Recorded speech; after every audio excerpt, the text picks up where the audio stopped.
ଅନେକ ଦିନ ତଳର କଥା। ସେତେବେଳେ ଜେବ୍ରାମାନଙ୍କ ଦେହରେ କଳାଗାର ନଥିଲା। ସେମାନଙ୍କ ଦେହ ଧଳା ଓ ଚିକ୍‌ଚିକ୍ କରୁଥିଲା। ବହୁତ ସୁନ୍ଦର ଦେଖାଯାଉଥିଲା। ବଣରେ ରହୁଥିବା ଗୋଟିଏ ଜେବ୍ରାର ଥରେ ଗାଁ ଦେଖିବାକୁ ଭାରି ମନ ହେଲା।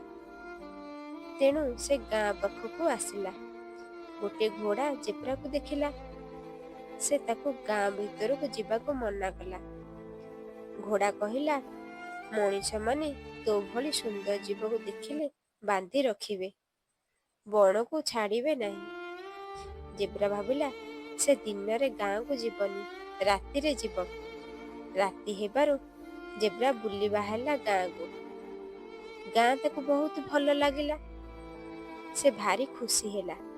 ଏମିତି ଗାଁ ବୁଲୁ ବୁଲୁ ସକାଳ ହୋଇଗଲା। ଲୋକମାନେ ଉଠି ପଡ଼ିଲେ। ଜେବ୍ରାକୁ ଦେଖି ତାକୁ ଧରିବାକୁ ଗୋଡ଼ାଇଲେ। ସେ ବିଚରା ପ୍ରାଣ ବିକଳରେ ଧାଇଁଲା। ଲୋକମାନେ ତା ପଛରେ ଗୋଡ଼ାଉଥାନ୍ତି।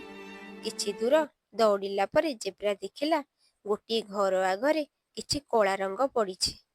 ସେ ଲୋକଙ୍କ ହାବୁଡ଼ରୁ ରକ୍ଷା ପାଇବା ପାଇଁ ମନ ସ୍ଥିର କଲା। ଲାଙ୍ଗୁଡ଼ରେ କଳା ରଙ୍ଗ ଆଣି ନିଜ ଦେହରେ ପଟା ପଟା ଗାର ପକାଇଦେଲା। ଲୋକମାନେ ଆଉ ଚିହ୍ନି ପାରିଲେ ନାହିଁ। ତାକୁ ଛାଡ଼ି ଦେଇ ପଳାଇଲେ। ଜେବ୍ରା ବଣକୁ ଗଲା। ତାର ସାଙ୍ଗସାଥୀମାନଙ୍କୁ ସବୁ କଥା କହିଲା।